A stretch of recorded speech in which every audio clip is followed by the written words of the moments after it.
अर्थ का अनर्थ लगाकर समाज को भ्रमित करते हैं। कहते हैं कि उल्टी सीधी कथा कहेंगे, पर सत्य क्या है?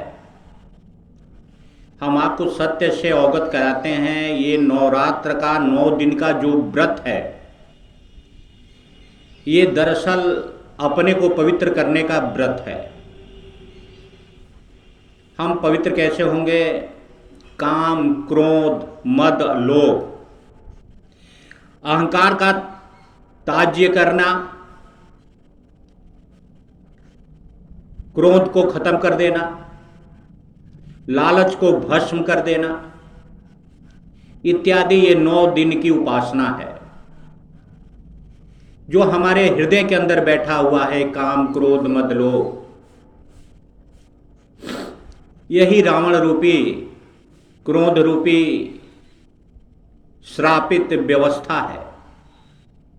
और इसी का अंत करने के लिए दुर्गा नवरात्रि व्रत रखा जाता है। और नवरात्रि व्रत रखने के बाद दशरथ आता है। दशरथ का मतलब 10 इंद्रियों का दिन, खुशी का दिन, जिस दिन राम का आगमन होता है। राम कौन है? तो हमारे अंतःकरण में बसने वाले वो शक्ति और ऊर्जा के केंद्र हैं, जिन्हें शास्त्रों ने राम कहा। जब हम अपनी इंद्रियों पर विजय पा जाते हैं, शरीर में स्फूर्ति आ जाती है, तेजमय शरीर बन जाता है। और इसलिए 10वें दिन दशहरा रखा जाता है। और जब हमारी शरीर की हर गंदगी खत्म हो जाती है, तो दीपावली का त्यौहार आता है। मतलब प्रकाश करने वाली व्यवस्था, माने हृदय से ज्ञान स्फुरित हो उठता है। इंसान के अंग अंग से ज्ञान प्रकाशित होने लगता है। जिस समय आप 10 इंद्रियों के स्वामी बन जाएंगे, आंख, नाक, कान, पैर, हाथ, ये जितने भी इंद्रियां हैं, 5 ज्ञान इंद्रियां, 5 कर्म इंद्रियां, जब आपके अधीन आ जाएंगे, तो इनके अंदर से ज्ञान प्रकाशित होने लगेगा। जब इसकी सफाई हो जाएगी, काम, क्रोध, मद, लोभ की सफाई हो जाएगी, तो निश्चित ही प्रकाश का उदय हो जाएगा। इसको आप करके भी देख सकते हैं। हमारे हिंदू सभ्यता में, सनातन सभ्यता में मूर्ति पूजा एक माध्यम है, एक साधन का तरीका है, जिसे हम साध्य मान बैठे हैं। ये हमारी अज्ञानता है। इस माध्यम से हम ऊंचाइयों को छू सकते हैं, जो हमारे पुराणों में, श्रुतियों में, उपनिषदों में व्यवस्था दी गई है। बंधुओं, आप अर्थ का अनर्थ मत लगाएं,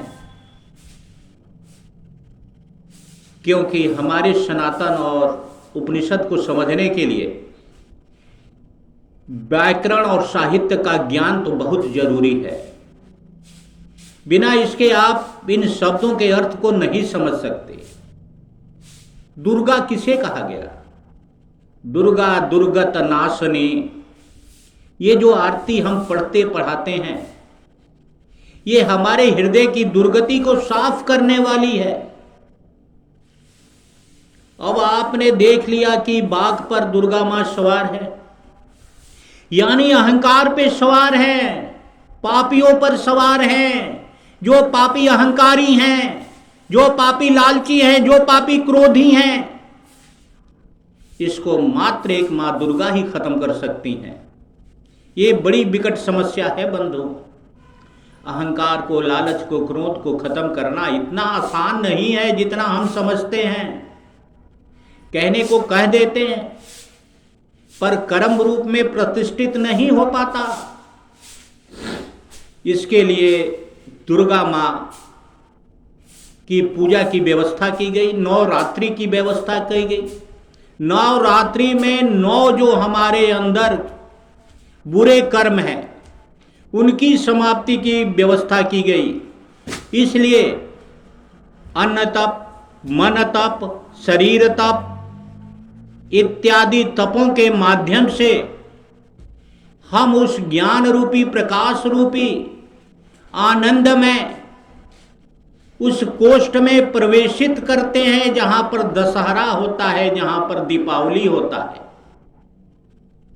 बंधु, चिंतन करिए, समझिए, ये केवल सुनने और पढ़ने की चीज नहीं है। ये चिंतन करके अपने कार्य में कार्य करने के लिए प्रेषित करती है।